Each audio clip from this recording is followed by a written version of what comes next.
सकारात्मकता दाखवली होती आणि आज मला आनंद आहे की मुख्यमंत्र्यांच्या नेतृत्वात आज हा प्रश्न या ठिकाणी सुटलेला आहे। मी श्री मनोज जरांगे पाटील यांचं देखील अभिनंदन करतो आणि त्यांचेही आभार मानतो की हा जो काही मार्ग आहे तो मार्ग त्यांनी स्वीकारला।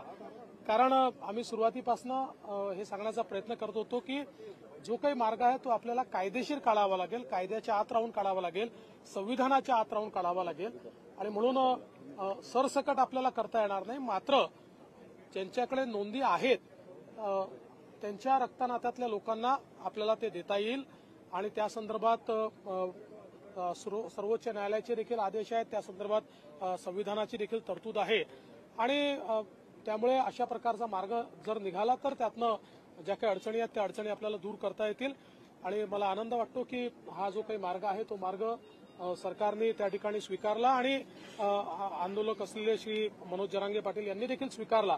यामुळे मराठा समाजाचा एक मोठा प्रश्न देखील सुटणार आहे आणि त्याचसोबत सगळ्यात महत्त्वाचं जे आहे की ओबीसी बांधवांच्या मनामध्ये जी भीती होती की कुठेतरी आमच्यावर अन्याय होईल का, तर ओबीसी बांधवांवर देखील कुठलाही अन्याय आम्ही यामध्ये होऊ दिलेला नाही।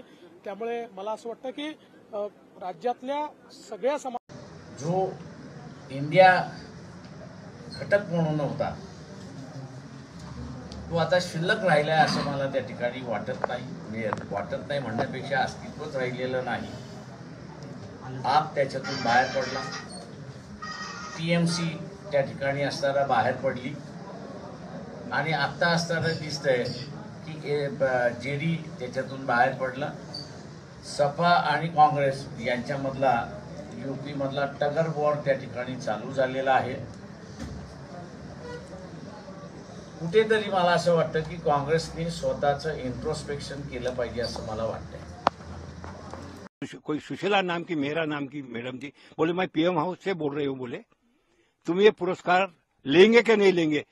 मतलब मैं मोदी जी मुलाकात देंगे तो लेंगे, बोले बिल्कुल मोदी जी से हम प्रयत्न करेंगे, हम पुरस्कार, तो इसलिए मैंने पुरस्कार को स्वीकारा। इसको मैं ठुकराऊंगा नहीं, वापस नहीं करूंगा, ये मेरे भारत की शान है ये पुरस्कार की, मैं जरूर लूंगा। लेकिन मैं विनंती करना चाहता कि मोदी जी से मेरी मुलाकात करवा देना, मैं ये कायदा कर लूंगा, इसलिए ये पुरस्कार स्वीकारा। तूर्त असं वाटतंय की मराठा समाजाचा विजय झाला असं वाटतंय, परंतु मला काही तसं काही पूर्णपणे काही वाटत नाही। एक तर अशा रीतीचे झुंडशाहीने अशा प्रकारचे नियम कायदे हे बदलता येत नाहीत। आम्ही सुद्धा शपथ घेताना आम्ही काम करू without any fear and favour, कोणाला न घाबरता आम्ही निर्णय घेऊ, कोणाला फेवर करणार नाही अशी शपथ आम्ही सगळे मंत्रिमंडळाने घेतलेली आहे। आता ही जी आहे ही एक सूचना आहे, नोटीस आहे, याचं रूपांतर नंतर होणार आहे। 16 फेब्रुवारीपर्यंत जे आहे त्याच्यावर हरकती मागवण्यात आलेल्या आहेत। महाराष्ट्रातील ओबीसी समाजाच्या आणि इतर समाजाचे जे वकील असतील, सुशिक्षित असतील, त्यांनी या सगळ्याचा अभ्यास करून या अशा प्रकारच्या हरकती ह्या ताबडतोब पाठवण्यासाठी प्रयत्न करावेत। लाखोच्या संख्येने हरकती सरकारकडे पाठवून द्यावं।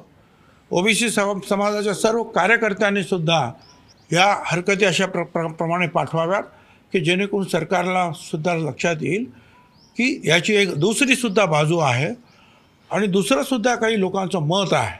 माझी विनंती आहे त्या सगळ्यांना की नुसतं जे आहे एकमेकावर ढकलून किंवा चर्चा करून होणार नाही, तर प्रत्यक्ष कृती करावी लागेल। तुम्हाला याच्यावर हरकती घ्याव्या लागतील आणि आम्ही त्या हरकती आमच्या समता परिषदेच्या याच्यामध्ये तर त्याबद्दल आम्ही निश्चितपणे विचार करून योग्य प्रकारेच्या पुढची आम्ही कारवाई करू। एक आहे माझं स्वतःचं मत असं आहे की हे सगळे सोयरे जे आहे हे कायद्याच्या कसोटीवर अजिबात टिकणार नाही असं माझं मत आहे। यामध्ये मराठा समाजाला सुद्धा मला त्यांच्या निदर्शनास आणून द्यायचं आहे। हे ठीक आहे की तुम्ही ओबीसीच्या 17, 18, 19% जे काय आरक्षण शिल्लक राहिलं आहे त्याच्यामध्ये येण्याचा आनंद तुम्हाला मिळतोय, तुम्ही जिंकलात असं तुम्हाला वाटतंय, पण तुम्ही दुसरी एक बाजू लक्षात घ्या, या 17% आता जवळजवळ 80-85% लोक येतील। म्हणजे शेड्यूल कास्ट शेड्यूल ट्राईब तर वेगळे आहेत, पण हे 54% आणि तुम्ही 20% जरी म्हटला तरी ते 75% हे सगळे जे आहे एकाच ठिकाणी येते। EWS खाली तुम्हाला आतापर्यंत जे केवळ 10% आरक्षण तुम्हाला मिळत होतं, की ज्याच्यामध्ये 85% आरक्षण, त्या 10%मधलं 85% आरक्षण मराठा समाजाला मिळत होतं, ते आता यापुढे मिळणार नाही. ओपनमध्ये जे उरलेले 40% होतं त्याच्यामध्ये तुम्हाला परत आरक्षण मिळत होतं, ते सुद्धा तुम्हाला आता मिळणार नाही. म्हणजे एकूण 50%मध्ये तुम्ही खेळत होता. 10% EWS आणि उरलेले 40%, या 50%मध्ये तुम्हाला संधी होती. ती संधी गमावून तुम्ही, आणि तिथे दुसरं कोणच नाही आहेत त्या 50%मध्ये, शेड्यूल कास्ट नाही, शेड्यूल ट्राईब नाही, OBC नाही, जवळजवळ 74% समाज हा तिथे नाहीच. त्या 50%मध्ये फक्त मोठा मराठा समाज, 2-3% असलेला ब्राह्मण समाज आणि लहान लहान समाज, एखादा जैन वगैरे असे काय असेल तर, ह्या सगळ्यांवर आता पाणी सोडावं लागेल. आणि 17% असलेलं जे शिल्लक आहे त्या 374 जातींबरोबर जे आहे तुम्हाला झगडावं लागेल. त्यामुळे ठीक आहे, OBCचं आरक्षण त्याला धक्का लागणार नाही, धक्का लागणार नाही असं म्हणत बॅकडोर एंट्रीनं जे आहे तुम्ही प्रयत्न करतात, येतात, पण त्याच्यामुळे तुम्ही 50%मध्ये जे तुमची संधी होती ती तुम्ही गमावून बसता, हे सुद्धा तुम्हाला विसरता येणार नाही. अनेक गोष्टी त्याच्यामध्ये आहे. जात ही जन्माने येते, ते एखाद्याच्या शपथपत्राने येते का, किंवा एखाद्याच्या ॲफिडेविटने येते जात बदलता येते? जात मुळात जन्मानं माणसाला मिळत असते. म्हणून जर असेल तर कोणी म्हणत असेल की आम्ही 100 रुपयाचं पत्र देऊ किंवा असंच पत्र देऊ आणि आमची जात झाली, अजिबात हे होणार नाही. हे कायद्याच्या विरुद्ध होईल. आणि पुढे हे सगळेच जर असे नियम सगळ्यांनाच लावायचे तसं जर म्हटलं, दलित, आदिवासी यांना सुद्धा, मग काय होईल? मग दलितांमध्ये पण कोणी घुसतील, आदिवासीमध्ये सुद्धा कोणी घुसतील. कारण तूर्त जो मी घाईघाईने जे वाचलं त्याच्यामध्ये जे आहे त्याच्यामध्ये हे schedule caste, schedule tribe, OBC ह्या सगळ्यांना ते लागू आहे. मग मला दलित समाजाच्या नेत्यांनासुद्धा, आदिवासी समाजाच्या नेत्यांनासुद्धा विचारायचं आहे की याचा काय पुढे काय होणार. अलीकडेच मला माहिती आहे की एक भांडण असं चालूच आहे की खोटी सर्टिफिकेट घेऊन आदिवासी समाजाची मध्ये नोकऱ्या घेतल्या. सुप्रीम कोर्टाने सुद्धा त्याच्यावर निर्णय दिला की या सगळ्यांना काढा जे खोटे आहेत आणि त्यांना त्यांच्याकडून भरपाई करा. तो प्रश्न अजून सरकार सोडवता नाकीनऊ येत आहे. आता याच्यापुढे अशा रीतीने आदिवासीला सुद्धा लागू होणार का, दलितांना सुद्धा लागू होणार का? म्हणजे सगळं काही ओपनच करून टाकलं. कोणी पण या, काय एक ॲफिडेविट करा, एक पत्र द्या, काहीतरी झालं. मला वाटतं हे सगळं जे आहे हा आयवॉश आहे. OBCवर अन्याय केला जातोय की मराठ्यांना फसवलं जात आहे, याचा अभ्यास आपल्या सगळ्यांना करावा लागेल. सरसकट गुन्हे मागे घ्या. ज्यांची घरं दारं जाळली त्यांच्यावरचे गुन्हे मागे घ्या. ज्या पोलिसांवर हल्ले केले, जखमी केले, त्यांचे गुन्हे असेच मागे घ्या. मग हा नियम सगळ्यांनाच उद्या लागू होईल. कोणी अशा मागण्यांसाठी जर पोलिसांना मारलं, कोणाची घरं जाळली आंदोलन म्हणून, तर गुन्हे मागे घ्या. सरकारी भरती करायची नाही इतरांची, त्यांच्यासाठी वेगळं ठेवायचं. मग किती ठेवायचं त्यांच्यासाठी? त्या प्रमाण किती ठेवायचं? क्युरेटिव्ह पिटिशन जे आहे ते न्यायालयामध्ये आहे. तोपर्यंत मराठा समाजातील सगळ्यांना 100% शिक्षण मोफत द्या. का बरं मराठा समाजालाच द्या 100% शिक्षण मोफत? सर्व OBC, दलित, आदिवासी, ओपन या सगळ्यांनाच द्या ना, सगळ्यांनाच द्या. आधी ब्राह्मण समाजांना सुद्धा द्या, सगळ्यांनाच द्या. फक्त एकालाच द्या कशासाठी? या संदर्भामध्ये मी उद्या 5 वाजता B6 सिद्धगड हे जे माझं सरकारी निवासस्थान आहे त्या ठिकाणी या संदर्भातील, मग ते OBC असतील, दलित, आदिवासींनासुद्धा त्यांचेसुद्धा नेते येऊ शकतात.